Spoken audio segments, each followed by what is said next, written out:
guys, welcome to Beyond the Degree. This is episode 1 where we dive deeper into biomedical engineering. And today I'm here with Ayo, that's my co host. And this is Professor Wang. He is a professor, a researcher, and the director of Undergraduate Studies at the University of Illinois Chicago.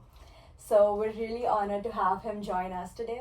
So we know that you had your bachelor's in electrical engineering. That's right. And then you did your master's and then your PhD. That's right. In biomedical engineering. Yeah. So what made you change to biomedical, and then what skills do you think translated from electrical to biomedical? Yeah. So I mentioned my bachelor degree. Actually, I majored in electrical engineering, but focused on optical fiber communication. So that's almost 25 years ago when the internet, especially the high-speed internet globally, right? So how we get our internet right here, and how we get some information through the server cross seas, cross continents. We're using satellite and optical fiber cable.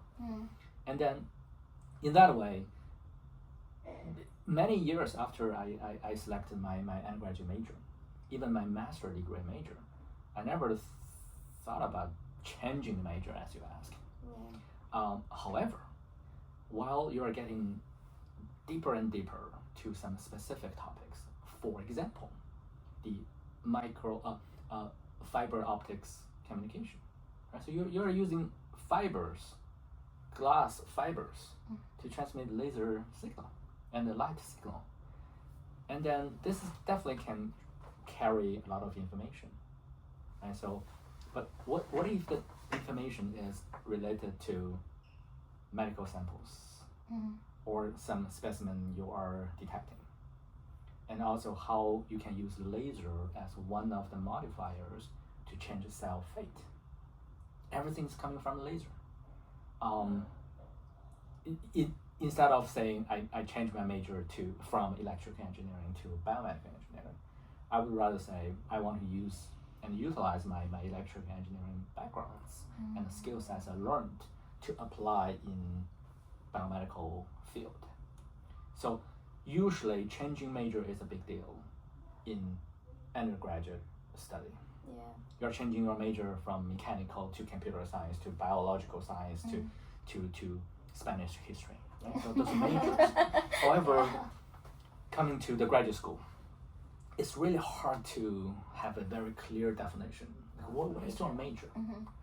Basically, you are getting there very, very soon, right? So in graduate school, students are doing very interdisciplinary research. So how would you describe biomedical engineering? As you said, BME, they're strong. So how would you describe that to a student who wants to study biomedical engineering in a bachelor's, or who doesn't even know what they want to study? So how would you describe BME to them? So this will be a general definition. Bioengineer, educator, or future bioengineer as yourselves. We're using engineering solutions to solve clinical problems. So instead of solving the problems from machines, from the computer, from the algorithm, from the civil, from the bridge, from the building, we're treating human or enlarged animal as a machine. And we are still engineers to fix the problem. Now, there are several layers that to consider. First one, are you able to sense those problems? When there is a human being, as a person, as a very sophisticated, maybe the most sophisticated machine in front of you, physiologically, right? Are you able to find and identify problems? That's the first layer for our biomedical engineers. And that's why many pre-med students are pursuing higher degree as a doctor, physician. Now, we don't have to be a doctor or physician. There are many different ways to solve the problems without going to the medical school, be a doctor, or send our patients to the ER or OR room. So how are you able to build those skills to sense those problems? That's the first layer. Then how to solve it. using engineering way. Right? So that's how we designed this BME 250 to give you a quick taste at the beginning level. Now, you need to understand the technical skills first, but if you go higher, that's another level to really meet the needs from your clients or user. Got it. So I think you described it pretty well. Like biomedical engineering, it's basically treating the. I really like the way you said it's treating the body like a machine. Yeah. And like trying to fix the problems there. That leads me to like the next question, which is it's usually like on the internet, like before you even join university, before I got into the program, a lot of places it's like written that as a biomedical engineering you're like a jack of all and like a master of none. What is your perspective on that? And that's going back to our starting the name of our major. Right? So again, that'll be 3 big letters. So inevitably we'll have so many different subjects we need to teach in order to be ready. So after you have a equally amount of credit hours versus a pure biological science versus a pure electrical engineering. Yeah. Now we have a vast amount of information Wang gave. We are learning all levels of math. We're learning multiple levels of bio and chemistry. And most of them are actually not required by other engineering programs. Now, for what? I think that's the most important thing, especially for coming students. They want to understand, right? So is it really worth it? Yeah. So we want to get ready. And then when we think about our electives, those are concentration electives, we are the only program not offering or requiring a set list of electives. I'm not sure if you noticed that. Yeah. Right? So that's why we have the CAE form for you to use to design your own concentration. For many other programs, it's actually encouraged, and I totally understand that, not to give students too much choices, because they do need a very specific area to work on deeper. One of our jobs is to give a general picture for you to define and tailor your learning experience.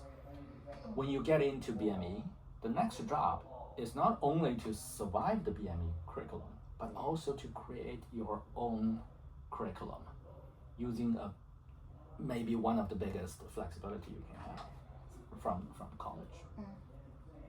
So I'd like to pull from your experience, because I'm interested in biomedical engineering imaging, but I'm not interested in going very deep into the technical aspect. Right. So as someone who's leading teams, designing the curriculum, and I also see myself in the future working in a team and helping to solve problems. Right. So instead of going deep into learning about biomedical engineering, what advice do you have for me, for someone who wants to go into industry and just work in teams? So you need to have technical skills and knowledge. Second, you are able to express that knowledge and to convince your team to gather people work with you. And then when you have a team, you need to function as a team leader to achieve things, to solve problems, to convince even further to say, I'm a qualified team leader. That's actually how we want to design our curriculum and to shape you, to prepare you for that job. Maybe you can, when you work as a team during our training, right? For example, senior design, or we call this sophomore year design, like 250. What is your role? What is your bandwidth? Meaning, what is your comfortable zone? And is this enough for you to secure a future job? So in that way, as a program director, we always want to show our students something to learn, something to think about, and something to review. After you finish this, you want to think back. And then step by step will give you a better foundation. Yes, and I see how in BME, or almost all the classes, you have to do some sort of teamwork. That's right. So I think it's not just a one class thing, it's as you go. So yes, And you designed it, so we're saying, yeah, well done for that. 'Cause Yeah. as Yeah. students, No, we see it. yes, Yeah. so well done. So one course is absolutely not enough yes. Yeah. to practice any teamwork. Mm. Hopefully the whole program we can barely prepare you and then make you survive the industry job as a team leader.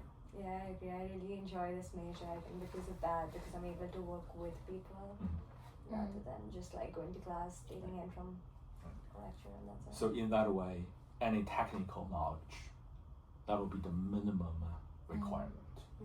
So that's a no-brainer. Nothing to negotiate. You want to learn as solidly as possible. Yes. Then go beyond that to lead a team. The last question here would be, what piece of advice would you give to students in BME today? I want to encourage our current students or near future engineers to have the commitment and also feel the responsibility to make people's life easier and better. Now, it's a very vast concept. By recognizing there are a lot of needs, but how you can identify them. That's why recently AI-based solutions, wearables, microsensors, so beyond people's daily life. And so meaning daily life meaning something you can easily see, something you can easily feel. And so someone is using a wheelchair, which is not very convenient, and that's a very easy identify problem. Our modern biomedical engineers should go beyond that. Something buried inside the body, covered by your skin, right? Beautiful outlook, but there might be some issues from stem cells in your bone marrow, in your aorta, in the heart tissue. Now, that will definitely require a higher education and more sensitive observations. And in order to solve the problem, you need to sense the problem. In order to solve the problem, you need to understand the problem and also understand the skills to solve them in the near future. So I want all my current students to have that feel that you are responsible to those problems. We're not an observer. We will be the problem solver. Yes. Based on how capable you are. And then the more you are, the bigger problem you can solve. For students who are coming into BME. Well, be excited. There is a large world for you to explore. That could be true for any major, but I think we're more fun. Yes, we are. But we just want to thank you for giving us the time and saying yes to being our first guest. By the way, he's our first guest. Yes. Yeah. So thank you so much for designing the BME curriculum to allow us to have options and to explore. Really like that. And then yes, we're getting ready to graduate in like a year or 2 years. So hopefully we'll come back and tell you our story. The goal is to interview professionals in the field of biomedical engineering. Keep following us and subscribe to our YouTube channel, and we'll see you guys later. Okay. And 1, 2, 3. Beyond the degree! Thank you.